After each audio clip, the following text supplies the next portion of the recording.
নমস্কার, আমার নাম আশিস দাস। আমি এই দ্বীপে বাড়ি, বালি আইল্যান্ড দ্বীপ। গ্রামের নাম বালি বিজয়নগর।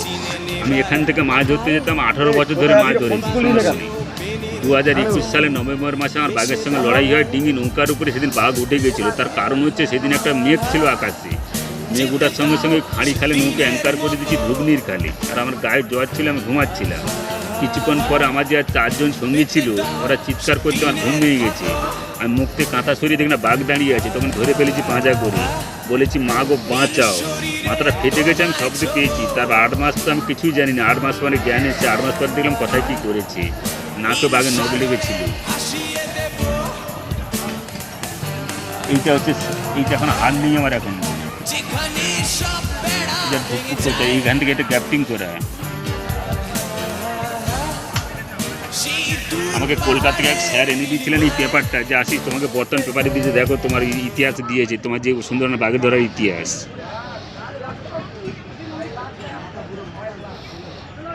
আর কিছু এবার 8 মাস পরে স্যার শুনলাম যে আমাকে কীভাবে ছাড়িয়েছে বা নিয়ে আসলো, কি অত নিচ থেকে হাতে পাওয়া যেত নৌকা কী করে নিয়ে এসছে। ওরা আমার সাথীরা বাঘকে মারধর করে নৌকাতে নামানোর পর ওরা কী করেছে, আমাদের বালি আইল্যান্ডে ফোন করেছে। করতে আমাদের বাড়ি কাছাকাছি বন দপ্তরের অফিস আছে, বিদ্যাপাড়ের টাইগার অফিসে এলাকার মানুষ খবর দিতে বন দপ্তর সঙ্গে সঙ্গে তুলে নিয়ে চলে এসছে আমাকে। এটা সাধুবাদ জানি, নাহলে আমি বাঁচতামই না।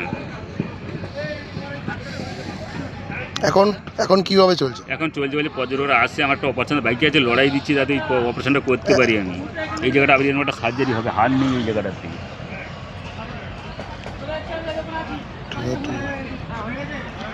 আমি আরও শুনলাম 8 মাস পরে যে আমি যে বাঘের সঙ্গে লড়াই করেছি, অনেকে শুনেছে যে সুন্দরবনে একটা বাঘ ছিল সব থেকে সেরা টাইগার, নান্টু বলে টাইগার, একজন টাইগার ছিল নান্টু টাইগার, ম্যানিটার টাইগার ছিল। ওর সঙ্গে নাকি আমার লড়াই হয়েছে। আমি পরে শুনলাম 8 মাস পরে ওই টাইগারটা মারাও গেছে 23 সালে, মরিচ ঝাঁপি দিকে বয়স হয়ে গেছিলো। ওরও একটা বড় ইতিহাস আছে। ও 201 জন খেয়েছে, 252 কেজি ওজন, 8 ফুট লম্বা, ম্যানিটার টাইগার, পুরুষ টাইগার।